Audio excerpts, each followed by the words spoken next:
In the local shop next to major beer brands, you might find microbrews with crazy names like Wild Skunk Ale, Fiddlehead Fuel, or Mudsucker Stout, though I just made those up.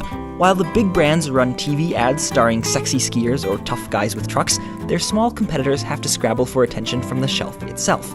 That's because, much like a small shrub or fern beneath the tall trees in a forest, microbreweries live in the shadows of their larger corporate competitors. And surprisingly, many species and businesses that eke out a living in the shadows of giants employ similar strategies to succeed in their respective dog-eat-dog worlds of intense competition for limited resources. The winners of this competition in the forest or beer business, as defined by sheer volume, are those that capture the most resources. Sunlight in one case and consumers' dollars in the other. The mechanics differ. Big trees capture sunlight by being tall and wide, while large brewers earn billions of dollars of profits by having a broad reach, attracting customers with low prices, large advertising budgets, and mild flavor.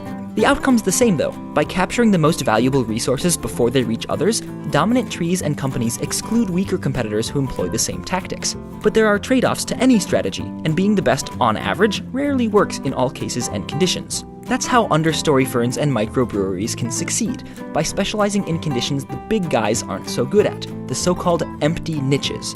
In deep shade, a fern can make a healthy, if modest, living by avoiding direct competition and investing in just enough photosynthetic machinery to make a profit from the faint sunlight reaching the forest floor. Leftover light not worth the extra effort for the big trees to capture up above. Ferns can even thrive on a photosynthetic income that's inadequate for the small offspring of many trees, and thus the humble fern coexists with the tall timber above by competing on its own terms. Similarly, microbrews, which invest in being odd, trendy, and strongly flavored, can persevere by attracting aficionados not swayed by the marketing and lower prices of larger breweries.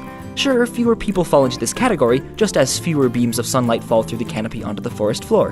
But where there are resources, there's potential to survive. And survival is the goal of both ferns and firms, so it's not really that surprising that both nature and the economy, driven by the same kinds of competition, give rise to niches and diversification, to canopy and understory, in the forest and in the supermarket aisle.